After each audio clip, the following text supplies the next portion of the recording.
turistu skaits Rīgas bruģētajās ielās pieaug, un tieši tādēļ tapis jauns produkts domāts gan turistiem, kuri vēlas Rīgu iepazīt, gan pašiem rīdziniekiem, lai kavētos atmiņās par savu pilsētu.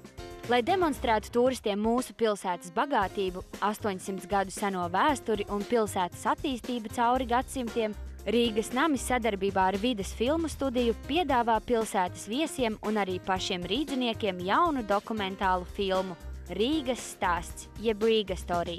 Ja es būtu ārzemniece, es noteikti neskrietu ārā un neskrietu meklēt tos objektus, kur ir brīvības piemineklis, kur ir Melnkalnes nams vai kāds cits nams.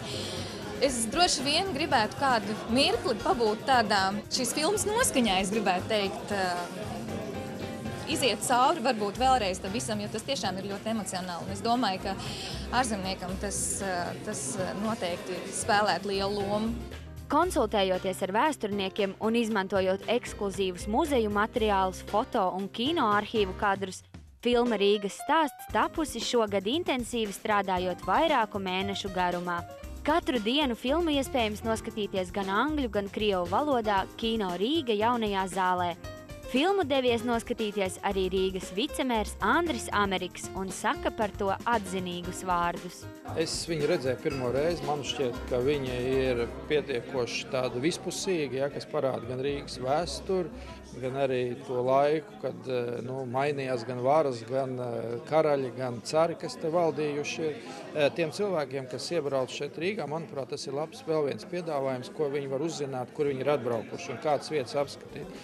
Pēc vicemēra domām filma ir lielisks materiāls kā daudzajiem Rīgas turistiem iepazīties ar vispusīgo pilsētu un tās vēsturi. Mēs šogad gatavojamies sagaidīt miljonu turistu Rīgā. Mums ienāk katru dienu gandrīz pa vienam kruīzes kuģim, kur pa gadiem 1500 turistu apmeklē Rīgu, 30 autobusu apmēram uz visām pusēm aizbrauc. Es domāju, tas ir labi, tā visādā ziņā, tāda laba iniciatīva, jo zem guloša akmens ūdens netek.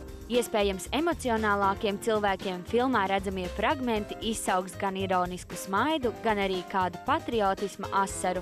Taču filmas noslēgums atkal liek domāt par to, kad Rīga būs gatava.